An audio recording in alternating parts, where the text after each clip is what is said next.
Can this sealant really fill concrete cracks in minutes? This is a simple and fast review of the AutoCell high elasticity concrete crack filler. We're going to open it up, show you what it looks like, test it out, and of course let you know whether or not it's worth buying.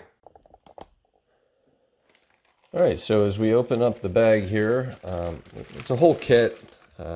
Basically each one of these packets comes with a brush as well as kind of like a funnel tool to push this out.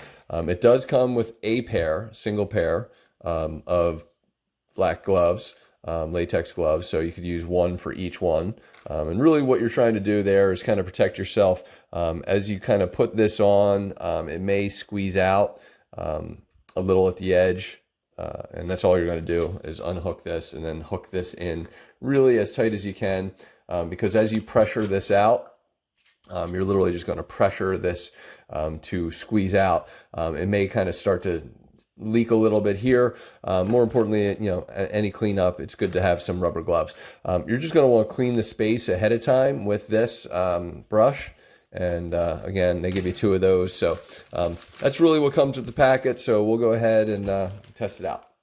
All right, so the first thing we want to do is just get in there and kind of clean out as much as you can of any junk that might be in there. It's never going to be perfect. That's the reality, especially when you get into these cracks. A lot of times there's a lot of dirt that's built up, but do the best you can to try and get in there and clear it out and use that brush. Then we're simply going to just get in here and crack this open. Just be aware that it may leak right off the bat. So just get your edge in. Sorry, I'm doing a terrible job of filming this, but just get in as tight as you can because it will matter. Try and keep it nice and tight. And then we're just going to squeeze. And you'll kind of see it start to ooze out here in just a second. And for me, it's always kind of work from the bottom, kind of like a toothpaste tube. I'm just going to fill this as much as we can. And then we're going to give it about 2 days. It'll harden within hours. Honestly, within minutes, it'll start to harden and flatten. But it'll take about 2 days, 48 hours, and that's when we'll come back to finish this.